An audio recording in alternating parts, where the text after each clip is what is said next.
Hare Krishna, Hare Krishna, Krishna Krishna.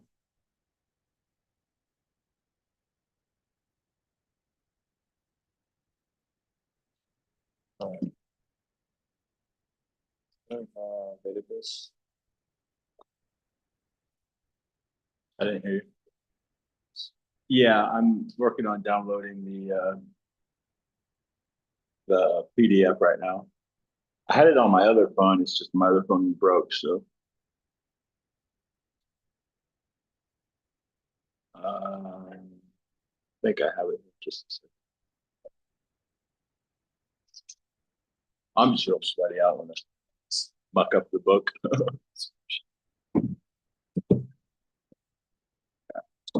Nectar Devotion. Nectar Devotion, 1970.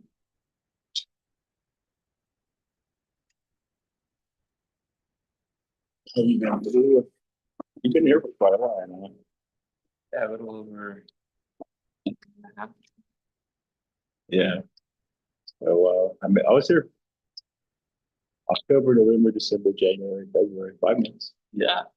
Pretty good. 3 months strictly in the program, and then I segued out of the program. Yeah, it's pretty good. Okay. This is the kind of first preface here. It's before the preface. It says to the six Goswamis of Vrindavan, there's a prayer. It says from the Sad Goswami Astava. Nandha Shastra Vicharanayika Nibunhao Sadharma Samstavakao Lokantham Hidakari now Jubhumane Panyam Sharanyakaro Radha Krishna Radhara Vinda Bhajanhan Hamten Hataliko Vante Rupa Sanatan Raku Yugo Sri Jiva Gopalako. I offer my respectful obeisances of the six Goswamis, namely Sri Sanatana, Sri Rupa, Sri Raghunath Bhatta Goswami, Sri Raghunath Das Goswami, Sri Jiva Goswami, Sri Gopal Bhatta Goswami, who are very expert in scrutinizingly studying all the revealed scriptures with the aim of establishing eternal religious principles for the benefit of all human beings.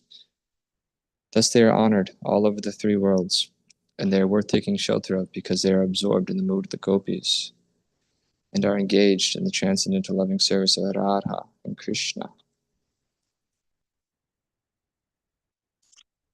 Okay. You want to start at the preference, or should we start at chapter 1? Yeah, I was wanting to make it down there by the time. Yeah, we should figure that out. Actually schedule.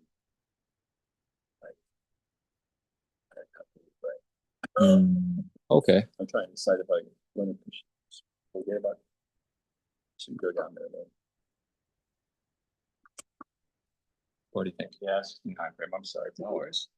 I'm sorry. I really do want to stay, but we'll just say stop. My apologies. Will we see you on Sunday? Yes, I will be here Sunday.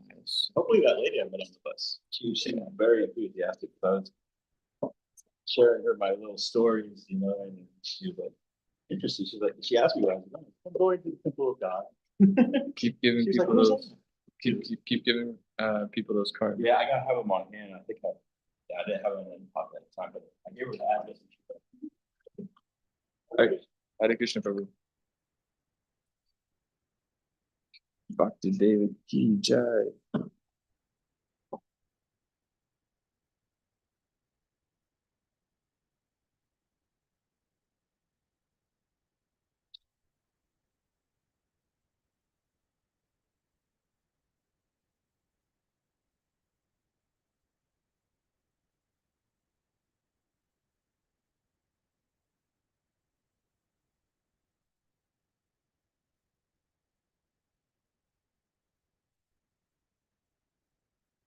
Reading Nectar of Devotion.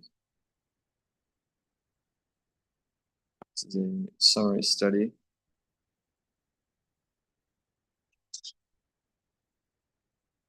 composed by A.C. Bhaktivedanta Swami Prabhupada.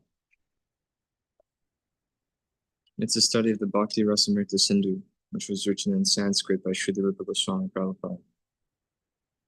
This is the preface. Srila Rupa Goswami was the chief of the 6 Goswamis, who were the direct disciples of Lord Chaitanya Mahaprabhu. When he first met Lord Chaitanya, Srila Rupa Goswami Prabhupada was engaged as a minister in the Mohammedan government of Bengal. He and his brother Sanatana were then named Dipirakas and Sakaramalaka, respectively, and they held responsible posts as ministers of Nawab Hussain Shah. At that time, 500 years ago, the Hindu society was very rigid, and if a member of the Brahmana caste accepted the service of a Mohammedan ruler, he was at once rejected from the Brahmana society. Hare Krishna. That was the position of the two brothers, the Birakas and Sakaramalaka. They belonged to the highly situated Saraswata Brahmana community, but they were ostracized due to their acceptance of ministerial posts in the government of Hussain Shah. It is the grace of Lord Chaitanya that he accepted these two exalted personalities as his disciples and raised them to the position of Goswamis, the highest position of Brahminical culture. Similarly, Lord Chaitanya accepted Haridas Thakur as his disciple, although Haridas happened to be born of a Mohammedan family, and Lord Chaitanya later on made him the acharya of the chanting of the holy name of the Lord. Hare Krishna, Krishna Krishna, Hare Hare, Hare Rama, Rama Rama, Hare Krishna, Krishna Krishna, Hare Hare, Hare Rama, Rama, Hare Krishna, Krishna Krishna. Hare Hare Hare Ram, Hare Krishna, Krishna, Hare Hare Ram, Hare Hare. Lord Chaitanya's principle is universal. Anyone who knows the science of Krishna and is engaged in the service of the Lord is accepted as being in a higher position than a person born in the family of a Brahmana. That is the original principle accepted by all Vedic literatures, especially by Bhagavad Gita and Srimad Bhagavatam. The principle of Lord Chaitanya's movement in educating and elevating everyone to the exalted post of a Goswami is taught in Nectar of Devotion. Lord Chaitanya met the two brothers, the Virkas and Sakara Malika, in a village known as Ramakeli in the district of Malda. And after that meeting, the brothers decided to retire from government service and join Lord Chaitanya. The Virkas, who was later to become Rupa Goswami, retired from his post and collected all the money he had accumulated during his service. It is described in the Chaitanya Charitamrita that his accumulated savings in gold coins equaled millions of dollars and filled a large boat. He divided the money in a very exemplary manner, which should be followed by devotees in particular and by humanity in general. 50% of his accumulated wealth was distributed to the Krishna-conscious persons, mainly the Brahmanas and the Vaishnavas. 25% was distributed to relatives, and 25% was kept against emergency expenditures and personal difficulties. Later on, when Sakara Madhaka also proposed to retire, the Nawab was very much agitated and put him into jail. But Sakara Madhaka, who was later to become Srila Sanatana Goswami, took advantage of his brother's personal money, which had been deposited with a village banker, and escaped from the prison of Hussain Shah. In this way, both brothers joined Lord Chaitanya Mahaprabhu. Rupa Goswami first met Lord Chaitanya at Prayag, Allahabad, India, and on the Dashashwamedha bathing ghat of that holy city, the Lord instructed him continually for 10 days. The Lord particularly instructed Rupa Goswami on the science of Krishna consciousness. These teachings of Lord Chaitanya to Srila Rupa Goswami Prabhupada are narrated in our books, Teachings of Lord Chaitanya. Later, Srila Rupa Goswami Prabhupada elaborated the teachings of the Lord with profound knowledge and revealed scriptures and authoritative references from various Vedic literatures. Srila Srinivasacharya describes in his prayers to the 6 Goswamis that they were all highly learned scholars, not only in Sanskrit but also in foreign languages such as Persian and Arabic. They very scrutinizingly studied all the Vedic scriptures in order to establish the cult of Chaitanya Mahaprabhu on the authorized principles of Vedic knowledge. The present Krishna consciousness movement is also based on the authority of Srila Rupa Goswami Prabhupada. We are therefore generally known as Rupanugas, or followers in the footsteps of Srila Rupa Goswami Prabhupada. It is only for our guidance that Srila Rupa Goswami prepared his book Bhakti Rasa Mirta Sindhu, which is now presented in the form of the Nectar of Devotion. Persons engaged in the Krishna consciousness movement may take advantage of this great literature and be very solidly situated in Krishna consciousness. Bhakti means devotional service. Every service has some attractive feature, which drives the servitor progressively on and on. Every one of us within this world is perpetually engaged in some sort of service, and the impetus for such service is the pleasure we derive from it. Driven by affection for his wife and children, a family man works day and night. A philanthropist works in the same way for love of the greater family, and a nationalist for the cause of his own country and countrymen. That force which drives the philanthropist, the householder, and the nationalist is called rasa, or a kind of mellow relationship whose taste is very sweet. Bhakti rasa is a mellow different from the ordinary rasa enjoyed by mundane workers. Mundane workers labor very hard day and night in order to relish a certain kind of rasa which is understood as sense gratification. The relish or taste of the mundane rasa does not long endure, and therefore mundane workers are always apt to change their position of enjoyment. A businessman is not satisfied by working the whole week. Therefore, wanting a change for the weekend, he goes to a place where he tries to forget his business activities. Then after the weekend is spent in forgetfulness, he again changes his position and resumes his actual business activities. Material engagement means accepting a particular status for some time and then changing it. This position of changing back and forth is technically known as bhoga tyag, which means a position of alternating sense enjoyment and renunciation. A living entity cannot steadily remain either in sense enjoyment or in renunciation. Change is going on perpetually, and we cannot be happy in either state because of our eternal constitutional position. Sense gratification does not endure for long, and it is therefore called chapala sukha, or flickering happiness. Chapala sukha. For example, an ordinary family man who works day and night and is successful in giving comforts to the members of his family thereby relishes a kind of mellow. But his whole advancement of material happiness immediately terminates along with his body as soon as his life's over. Death is therefore taken as the representative of God for the atheistic class of men. The devotee realizes the presence of God by devotional service, whereas the atheist realizes the presence of God in the shape of death. At death, everything is finished, and one has to begin a new chapter of life in a new situation, perhaps higher or lower than the last one. Any field of activity, political, social, national, or international, the result of our actions will be finished with the end of life. That is sure.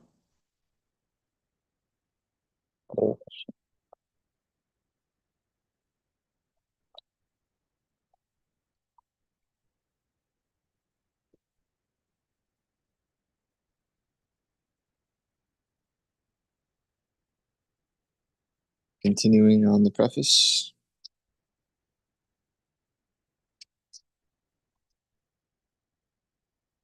Bhakti rasa, however, the mellow relished in the transcendental loving service of the Lord, does not finish with the end of life. It continues perpetually and is therefore called amrita, that which does not die but exists eternally. Asato mad sadgama, tamasi ma jyotirgama, mrito ma amrita gamaha. So, do not stay in illusion, but go to the eternal existing reality. Do not stay in darkness, go to the light. Do not keep taking material bodies, become immortal. This is a verse from one of the Upanishads telling us that we are that which does not die, but exists eternally, the soul. So here, we are to understand that any kind of happiness that has a beginning and an end is simply a source of misery. Yehi samsparshaja boga dukhayunayate adyantavanta kuntayanateshu lamate buddhaha. It's just not enough to satisfy our soul. Any kind of pleasure that's not eternal, as the soul is, won't satisfy it. Demands bliss all the time. So, this is confirmed in all Vedic literatures. Bhagavad Gita says that a little advancement in bhakti ras can save the devotee from the greatest danger. out of missing the opportunity for human life. The rasa is divided, the rasa is derived from our feelings in social life, in family life, or in the greater family life of altruism, philanthropy, nationalism, socialism, communism, etc., do not guarantee that one's next life will be as a human being. We prepare for our next life by our actual activities in the present life. A living entity is offered a particular type of body as a result of his action in the present body. These activities are taken into account by a superior authority known as Daiva, or the authority of God. This Daiva is explained in Bhagavad Gita as the prime cause of everything. And in Srimad Bhagavatam, it is stated that a man takes his next body by Daiva Netrena, which means by the supervision of the authority of the Supreme. In an ordinary sense, Daiva is explained as destiny. Daiva supervision gives us a body selected from 8,400,000 forms. The choice does not depend on our selection, but is rewarded according to our destiny. If our body at present is engaged in activities of Krishna consciousness, then it is guaranteed that we will have at least a human body in our next life. A human being engaged in Krishna consciousness, even if unable to complete the course of Bhakti Yoga, takes birth in a higher division of human society so that he can automatically further his advancement in Krishna consciousness. Therefore, all bona fide activities in Krishna consciousness are amrita, or permanent. This is the subject matter of the nectar of devotion. This eternal engagement in bhakti ras can be understood by a serious student upon studying the nectar of devotion. Adoption of bhakti ras, or Krishna consciousness, will immediately bring one to an auspicious life free from anxieties and will bless one with transcendental existence, thus minimizing the value of liberation.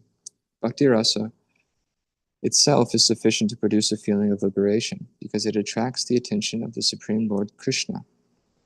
Generally, neophyte devotees are anxious to see Krishna, or God, but God cannot be seen or known by our present materially blunt senses. The process of devotional service, as it is recommended in the Nectar of Devotion, will gradually elevate one from the material condition of life to the spiritual status, wherein the devotee becomes purified of all designations. The senses can then become uncontaminated, being constantly in touch with bhakti rasa. When the purified senses are employed in the service of the Lord, one becomes situated in bhakti rasa life, and any action performed for the satisfaction of Krishna in this transcendental bhakti rasa stage of life can be relished perpetually. When one is thus engaged in devotional service, all varieties of rasas, or mellows, turn into eternity. In the beginning, one is trained according to the principles of regulation under the guidance of the acharya, or spiritual master. And gradually, when one is elevated, devotional service becomes automatic on spontaneous eagerness to serve Krishna. There are 12 kinds of rasas, as will be explained in this book, and by renovating our relationship with Krishna in the 5 primary rasas, we live eternally in full knowledge and bliss. The basic principle of the living condition is that we have a general propensity to love someone. No one can live without loving someone. This propensity is present in every living being. Even an animal like a tiger has this loving propensity, at least in a dormant stage, and it is certainly present in the human beings.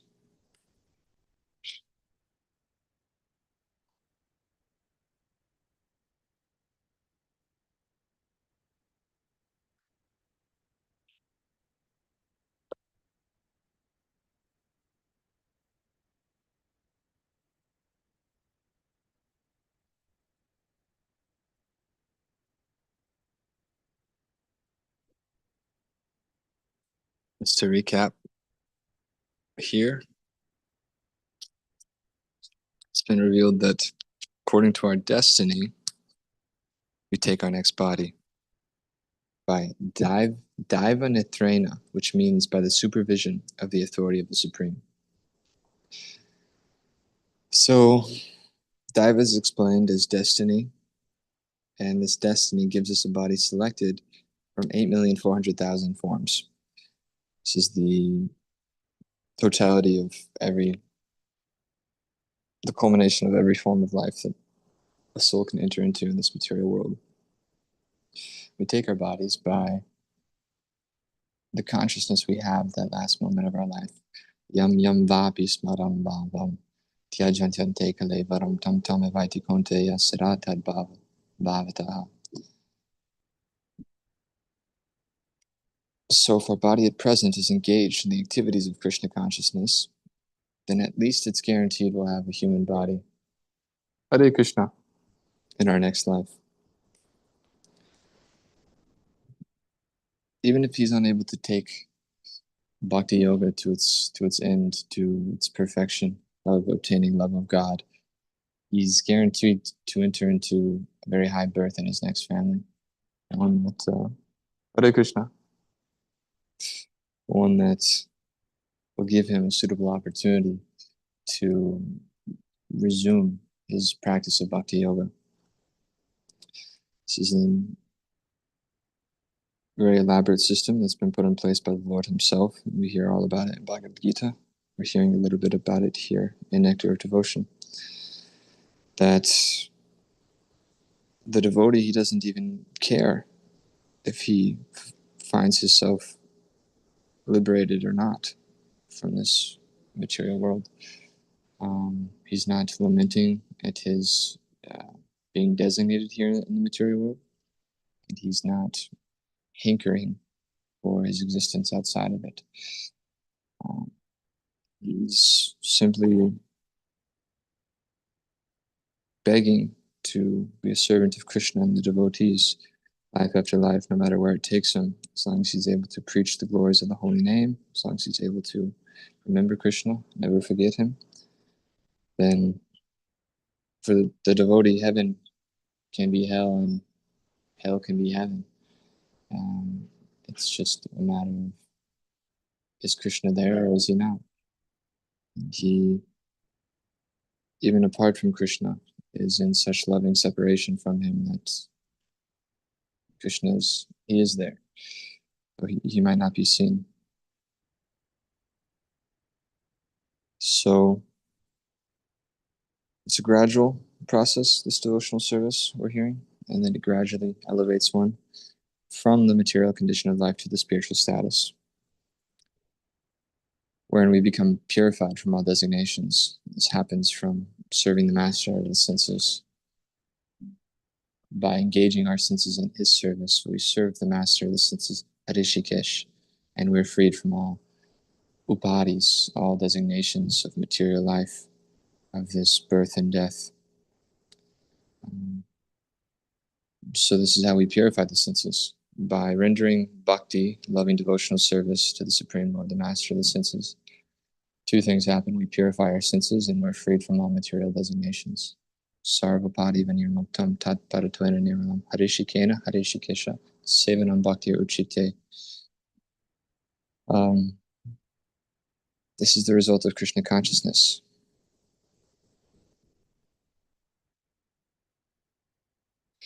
When one is thus engaged in devotional service, all varieties of rasas or mellows turn into eternity.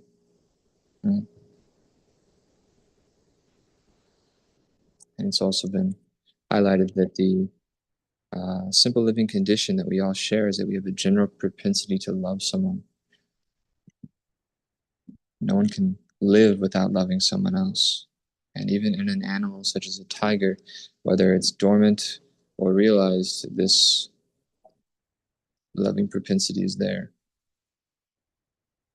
The missing point, however, is where to repose our love so that everyone can be happy.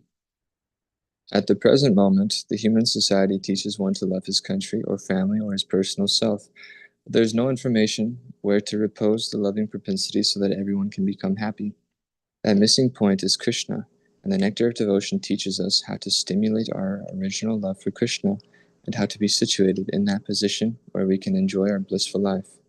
In the primary stage, a child loves his parents, then his brothers and sisters, and as he daily grows up, he begins to love his family, society, community, country, nation, or even the whole human society. In other words, that which he is seeing in relation to his, he loves. But this is actually tinged with certain kind of motivation or extended sense gratification. It's not an unconditional kind of love, which is all that love can ever be. But the loving propensity is not satisfied even by loving all human society. That loving propensity remains imperfectly fulfilled until we know who is the Supreme Beloved. Our love can be fully satisfied only when it is reposed in Krishna. This theme is the sum and substance of the Nectar of Devotion, which teaches us how to love Krishna in 5 different transcendental mellows. Our loving propensity expands just as a vibration of light or air expands, but we do not know where it ends. The Nectar of Devotion teaches us the science of loving everyone of the living entities perfectly by the easy method of loving Krishna. We have failed to create peace and harmony in human society, even by such great attempts as the United Nations, because we do not know the right method. The method is very simple, but one has to understand it with a cool head. The Nectar of Devotion teaches all men how to perform the simple and natural method of loving Krishna, Supreme Personality and Godhead. If we learn how to love Krishna, then it is very easy to immediately and simultaneously love every living being. It's like pouring water on the root of a tree, or supplying food to one's stomach. The method of pouring water on the root of the tree or supplying foodstuff to the stomach is universally scientific and practical, as every one of us has experienced. Everyone knows well that when we eat something, or in other words, when we put foodstuffs in the mouth, in the stomach, that energy created by such action is immediately distributed throughout the whole body. Similarly, when we pour water on the root, the energy thus created is immediately distributed throughout the entirety of even the largest tree.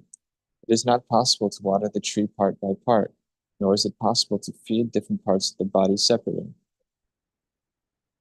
There's a saying that servant of all is a servant of none. And this is what that means, that saying. If we try to water the tree part by part, we try to go around to each and every single person and please them, it's impossible.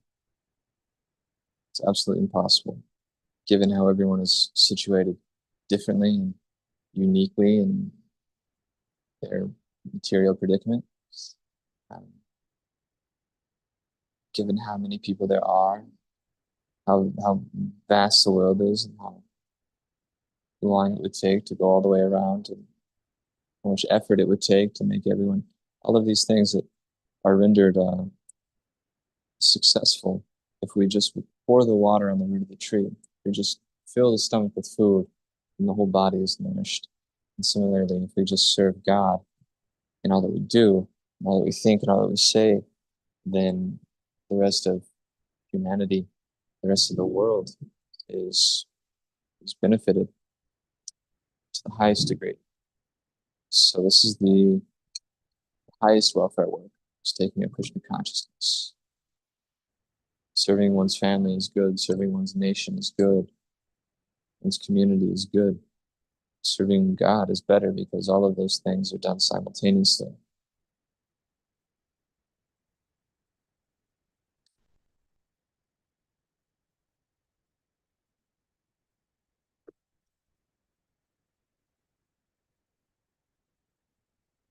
Where are we at?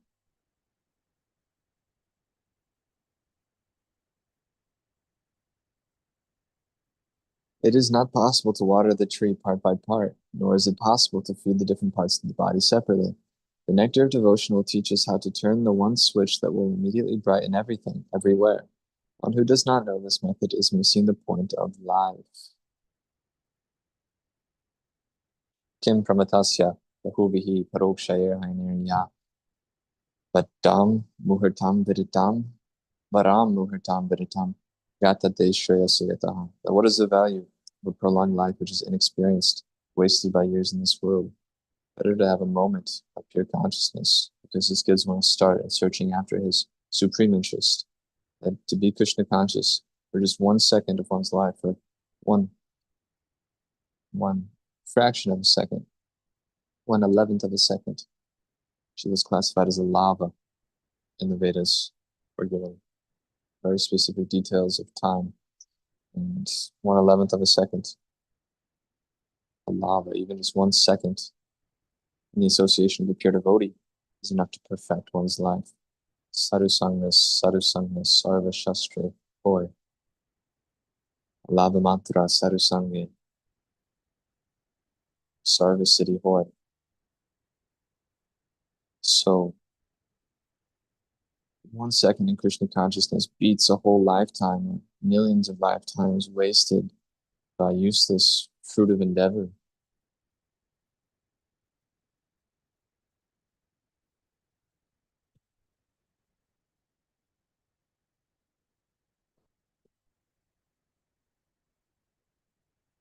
As far as material necessities are concerned, the human civilization at the present moment is very much advanced and living comfortably. But still we are not happy because we are missing the point. The material comforts of life alone are not sufficient to make us happy. A vivid example is America, the richest nation of the world. Having all facilities for material comfort is producing a class of men completely confused and frustrated in life.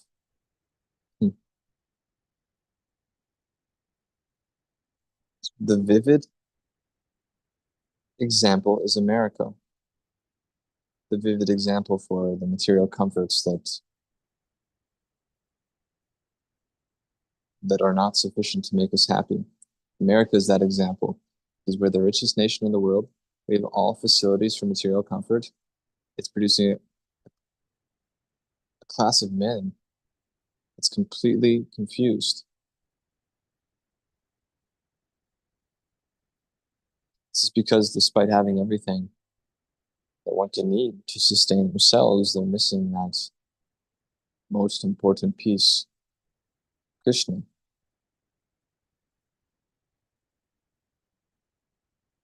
This is the effect of all sense gratification, is that it goes unfulfilling to the eternal soul. We have some sort of attachment to these sense objects to bring closer to us. When we do bring them closer to us, we become very confused when we see that they actually aren't making us happy. They're not fulfilling me. I need more of this thing, I think, to achieve that happiness that I'm longing. But actually, every time I bring it closer, that amount that I needed more of, it's not enough. Still, I need to increase that dose. And if you've ever taken prescription medicine, sometimes that's the results of it. You just keep having to retake, you keep having to take a higher dose because you get accustomed to certain milligram medication. You take some for some time, it's working, you're feeling good, and then all of a sudden it stops. So then you need to up the dose, up the dose, and up the dose. And actually, these pharmaceuticals wreak so much kinds of havoc on our organs, on our body, on our duration of life, on our consciousness, and dopamine production. All of these things are affected. Chemically, we become so imbalanced by these medications that we shovel into our mouth. We have to shovel more and more and more. We become more and more dependent on it. This is material enjoyment, is that it's just, it entangles one deeper and deeper into its tight grip of suffering. So it's confusing. It's confusing because this thing that I'm working my whole life to obtain, this family, this car, this sex, this whatever it might be, this is supposed to make me happy, but it's not. It's like I'm just destined to suffer. One who's fortunate can see that I'm suffering. I'm actually very unhappy. I might have everything, but I'm so unhappy. And therefore they become confused. They become frustrated. This frustration turns to anger, which turns to delusion. We hear this chain of events that happens in the second chapter, verse 62 of Bhagavad Gita. Dhyayato vishayam pumsa sangaste shupajayate sangat sanjayate kama kama krodho bhajayate. That from the meditation of the sense objects that don't satisfy me like I dream they will, I become frustrated. From that lust comes frustration. From that frustration comes delusion. From that delusion comes bewilderment. From that bewilderment, it just progresses into more and more precarious situations. But Prabhupada here is writing that he's here appealing To such confused men, to learn the art of devotional service is directed in the nectar of devotion. I'm sure that the fire of material existence burning within their hearts would be immediately extinguished.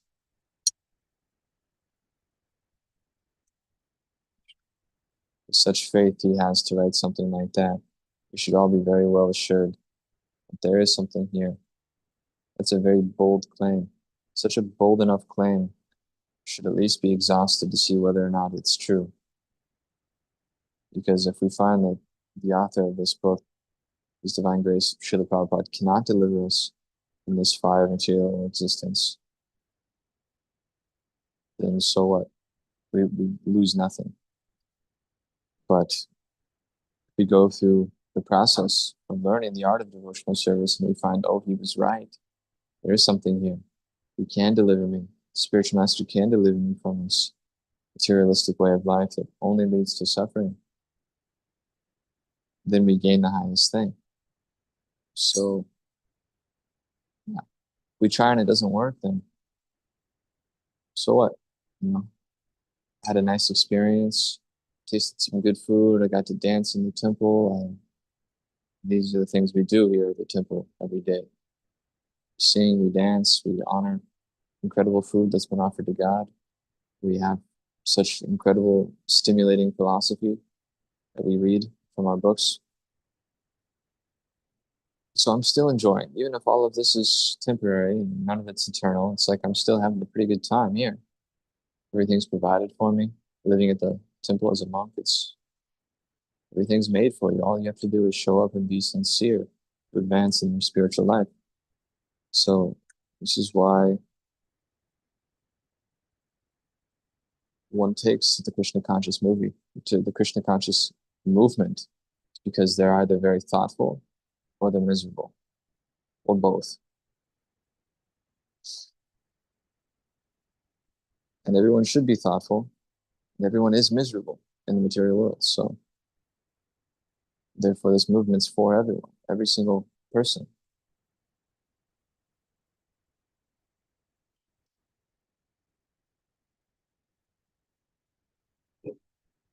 Despite what you believe or what name of God you know, there's knowledge here that goes beyond all material designation of time, place, and circumstance. And therefore, anyone, no matter who you are, you have a home here.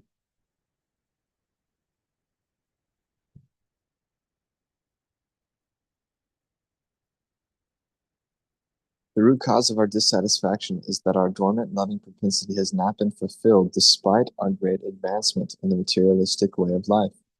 The nectar of devotion will give us practical hints how we can live in this material world perfectly, engaged in devotional service, and thus fulfill all our desires in this life and the next.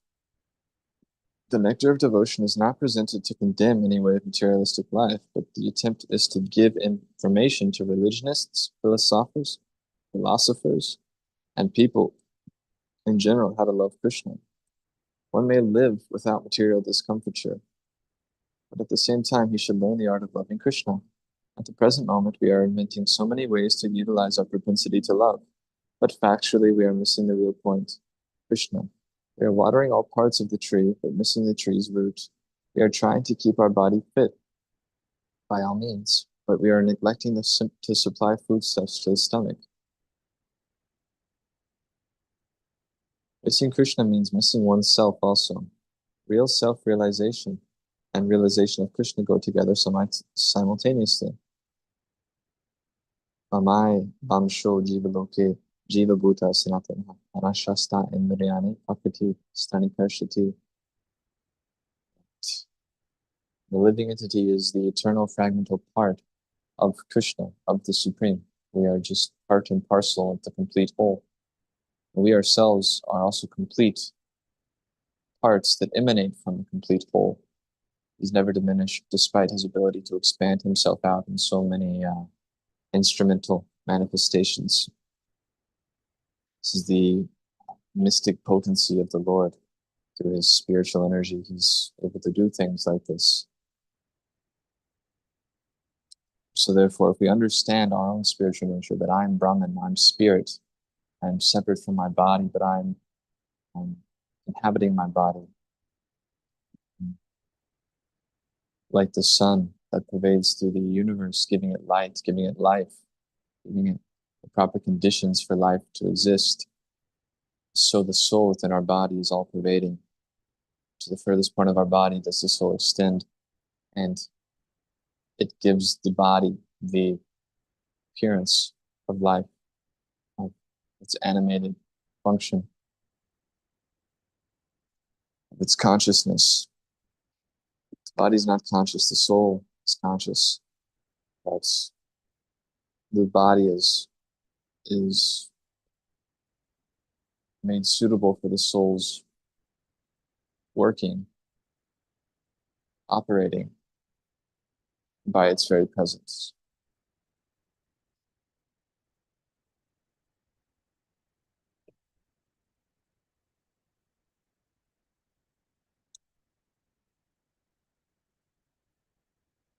For example, seeing oneself in the morning means seeing the sunrise also. Without seeing the sunshine, no one can see himself. Similarly, unless one has realized Krishna, there is no question of self-realization. The nectar of devotion is specifically presented for persons who are eager, who are, sorry about that. Nectar of devotion is specifically presented for persons who are now engaged in the Krishna conscious movement. I beg to offer my sincere thanks to all my friends and disciples for helping me to push forward the Krishna consciousness movement in the Western countries. And I beg to acknowledge with thanks the contribution made by my beloved disciple Sriman Chayananda Brahmachari. My thanks are due as well to the directors of ISKCON Press, who have taken so much care in publishing this great literature. Hare Krishna. Sriman Jayananda Brahmachari Ki Jai. Srila Prabhupada Ki Jai. Srila Rupa Goswami Ki Jai. Hare Krishna.